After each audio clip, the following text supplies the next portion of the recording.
Amerika Serikat kembali mengerahkan kapal induk USS Ronald Reagan dan kelompok penyerangnya untuk kembali lagi ke Laut Cina Selatan pada 14 Agustus 2020 lalu, yaitu untuk menjalani serangkaian operasi pertahanan udara maritim.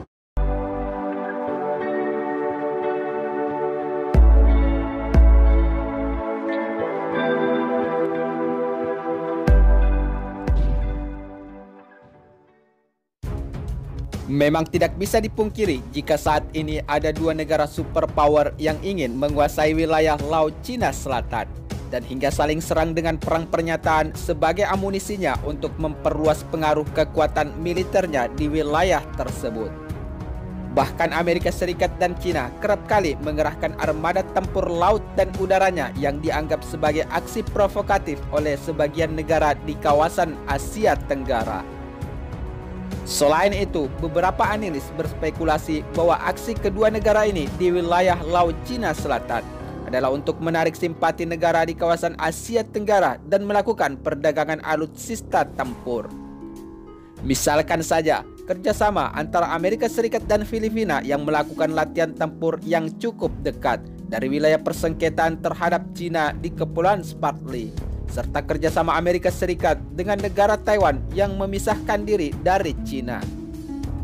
Seperti yang kita ketahui sebelumnya, jika baru-baru ini Taiwan telah melakukan kontrak pembelian alutsista tempur udara pesawat jet tempur F-16 buatan Lockheed Martin Amerika Serikat.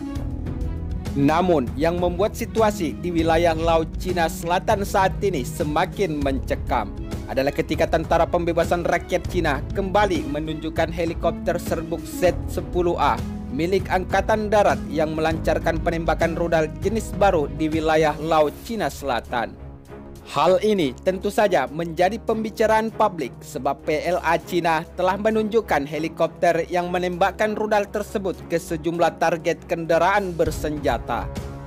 Namun latihan peluncuran rudal yang kedua kalinya ini dilakukan oleh Cina pasca Amerika Serikat meluncurkan rudal ICBM beberapa pekan yang lalu, dengan dibalas peluncuran rudal DF-26 Cina yang diklaim oleh Beijing dapat menghancurkan kapal induk US Navy Amerika Serikat jika diluncurkan ke target sasaran. Namun, laporan ini muncul beberapa hari setelah stasiun televisi Cina yaitu Central Television 13 merilis gambar yang menunjukkan personil PLA Cina memasang rudal terbarunya di helikopter Z-10A. Mengutip penelitian reporter penerbangan militer Cina yaitu Address Surprise melaporkan bahwa rudal baru dari udara ke permukaan itu mungkin telah selesai pengembangannya dan sekarang siap untuk digunakan di garis depan, yaitu tepatnya di wilayah Laut Cina Selatan yang saat ini sedang terjadi persitegangan.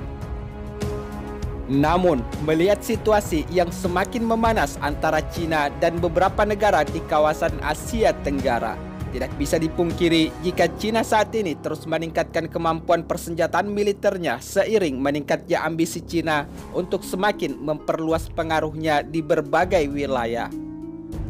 Selain itu, dengan ambisi dan kekuatan militer Cina untuk semakin memperluas wilayah kekuasaannya di Laut Cina Selatan saat ini, tampaknya tidak semudah itu. Sebab Cina juga telah menghadapi peningkatan ancaman dari beberapa negara tetangga dan negara sekutu dunia seperti Amerika Serikat dan negara NATO lainnya.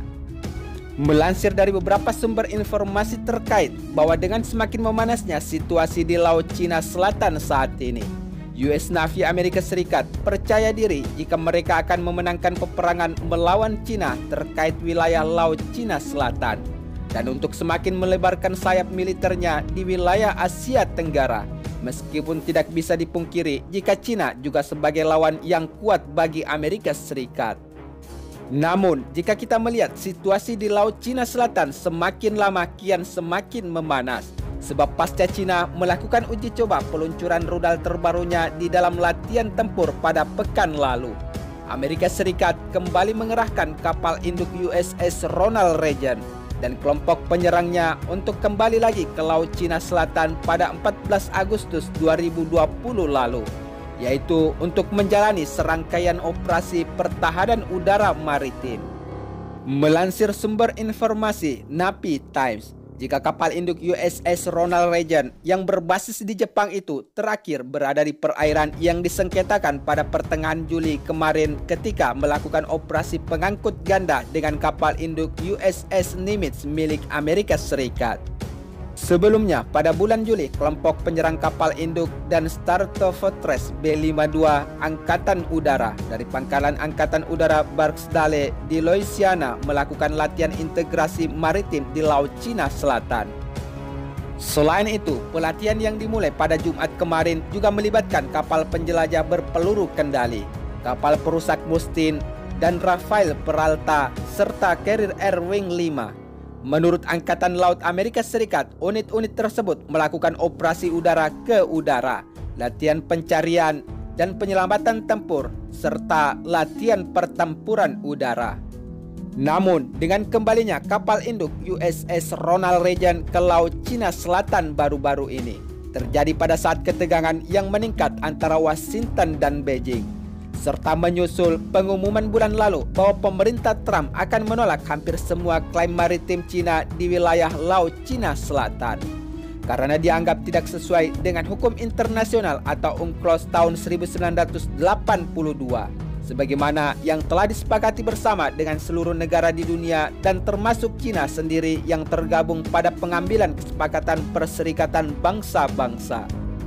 Namun, ketika Cina semakin berupaya untuk mengklaim perairan itu sebagai miliknya, Angkatan Laut Amerika Serikat secara teratur melakukan operasi kebebasan navigasi atau FONOP di wilayah persengketaan tersebut untuk memperkuat status internasional laut.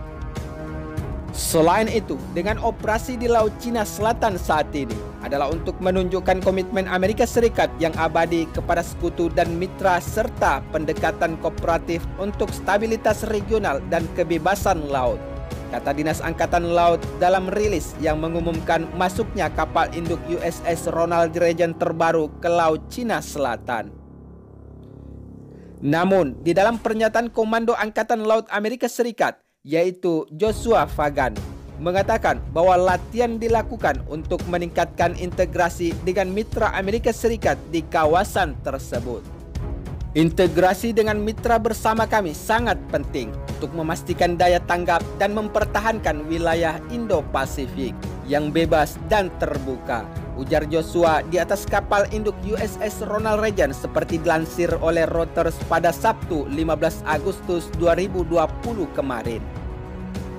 Selain itu, beliau menyatakan jika Amerika Serikat telah lama menentang klaim teritorial Cina yang luas di Laut Cina Selatan dan mengirim kapal perang secara teratur melalui jalur perairan strategis tersebut. Sementara Cina juga keberatan dengan latihan perang Amerika Serikat di wilayah Laut Cina Selatan dan mengatakan penolakan Amerika Serikat atas klaimnya di Laut Cina Selatan telah meningkatkan ketegangan dan merusak stabilitas di kawasan tersebut.